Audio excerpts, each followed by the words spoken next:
It's a KitchenAid refrigerator. I found their video incomplete and confusing, so I'm just going to show you a few extra steps that make it more clear to me at least. So when you're changing the water filter, the first thing you got to do is make sure that this cap is on correctly, because my refrigerator was apparently delivered and the cap wasn't on fully. So when they say just pop it out, it doesn't just pop out. You'll see here the cap, if it turns, I guess in this case counterclockwise, and you'll see these little notches here.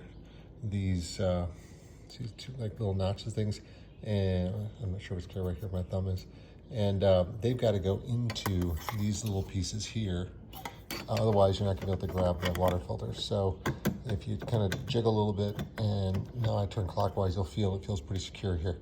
I think the next thing you have to do, is I think, because I just replaced it, I don't want to take it out, is to push this in, and then this should be secured, and the whole filter should pop out. Another thing that's not really clear, at least not in the video, is that when it comes time to replace it or put the new one in, here's the old one, that you want to first find that little tiny notch. See the little notch right there?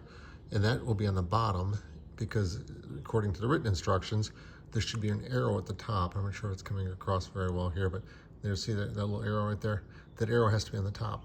So after you pull this out here, just make sure that the arrows at the top, which by default means this little notch is going to be at the bottom, and you push it all the way in. Make sure then you put the cap back on in a way so that it connects into these little grooves right here, so that way when it comes time to change it again, it should just be a matter of, I think, once again, I don't want to take this out again, push this and pull this thing out.